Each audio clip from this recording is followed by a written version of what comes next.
Welcome to the Deep Dive. We sift through your sources to find, well, the really fascinating insights.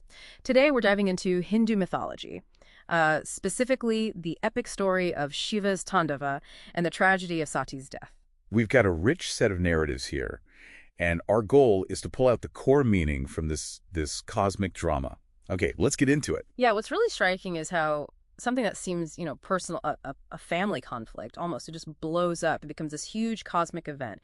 Really shows how interconnected everything is, individual actions and the universe's balance. Totally. And it starts with this powerful figure, Daksha, a Prajapati, right? A creator god type. Yeah. His immense pride really clashed with Lord Shiva, who's much more unconventional, ascetic. Right. In Daksha, he was all about rigid rules, but he also got this divine promise that Adi Parashakti herself, the supreme goddess, would be born as his daughter, Sati. And Sati was destined to love Shiva. She had this deep devotion, and they did get married. But Daksha, he was fiercely against it, despite, well, destiny itself, it seems. Exactly. It wasn't just, a father disapproving. It felt like he was challenging the cosmic plan. Okay, so that sets the stage, this huge tension. What was the spark? What did Daksha do next? Well, driven by this deep resentment, the sources say his prime motive was insulting Shiva. He plans this massive ritual, a yajna, a fire ceremony, and he deliberately, very conspicuously, leaves Shiva and Sati off the guest list. Wow, not subtle. Not at all. It was a calculated public snub. Yeah. Really shows the danger of unchecked ego, right? That need to dominate. And Sati, she wanted to go, didn't she? Even though Shiva warned her, he saw it coming. He did. Shiva had that foresight. He warned her strongly about going somewhere uninvited, especially there. But Sati, perhaps a bit naive, she hoped maybe she could smooth things over, fix the relationship. That hope, it led straight into the fire, literally. Pretty much. She gets there, and it's not reconciliation she finds. Daksha publicly insults her, insults Shiva, calls Shiva terrible names, like an atheist, a madman. He even disowns Sati right there, shames her publicly. That's brutal. So what did Sati do? Overwhelmed, humiliated, but also incredibly strong. All right. She made this ultimate choice, described as a blazing protest. She decides to relinquish her mortal body, which she felt Daksha had dishonored. It was about upholding Shiva's honor too. So not an act of despair, but defiance. Exactly. A deliberate act with cosmic weight. Some accounts say she even revealed her true divine form as Adi Shakti right before entering the sacrificial fire.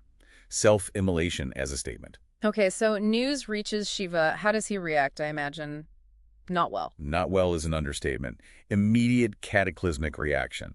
The texts describe his grief as immeasurable, and that grief quickly, terrifyingly, turns into terrible anger. Anger so immense it threatened the gods gathered there. It's powerful, isn't it, seeing a god often seen as detached, experiencing such profound love and loss? It is, and you might ask, why show such grief? It's part of the Lila, the divine play. It's a catalyst. In this unparalleled fury, Shiva tears out a lock of his hair, smashes it on the ground, and from it spring two fearsome beings, Virabhadra and Bhadrakali, basically embodiments of his rage. His vengeance personified. Precisely. He delegates the immediate destruction of Daksha's yajna to them. And then comes Tandava, the Rudra Tandava. Yes, Shiva's celestial dance of destruction. Try to picture this. Shiva dancing, surrounded by fire, his movements generating storms, tsunamis. The descriptions are intense. An inferno from his third eye. Shattering celestial bodies with his hair. Yeah. It's cosmic chaos. So, beyond the sheer destruction, what's the deeper meaning here? What does this dance symbolize? Well, the Tandava, even this fierce Rudra Tandava, it's a complex symbol.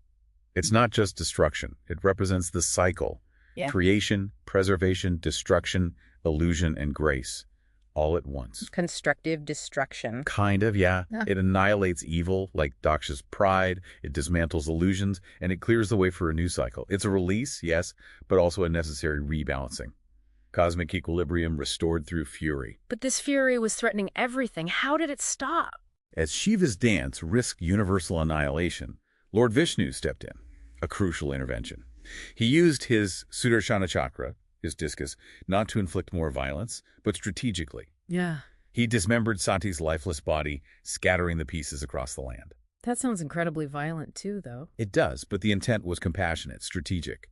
It was to pacify Shiva, to draw his focus away from universal destruction by grounding his grief in a sense, to stop the Tandava. And those places where the parts landed? They became sacred, the Shakti Pithas, hugely important pilgrimage sites imbued with the divine feminine energy of Sati or Shakti, It shows how even from immense tragedy and loss, something sacred and powerful can emerge, transforming grief into holy geography. So Shiva eventually calms down. Yes, he retreats, goes into deep meditation, grieving, processing. And Sati's story, it doesn't truly end there, does it? Not at all. It's really a prelude. She's reborn as Parvati, and Parvati, through her own devotion and penance, eventually reunites with Shiva. It beautifully underlines that cyclical nature destruction isn't final, it makes way for renewal. It's such a profound story. Absolutely. A timeless reminder, really. Yeah. About ego, its consequences, about divine love, its depth, and that constant universal rhythm. Creation, preservation, dissolution. So thinking about all this, what resonates most with you? Maybe consider how often, personal pride or maybe warnings we ignore can unleash consequences far bigger than we ever anticipated, echoes of this cosmic drama in our own lives.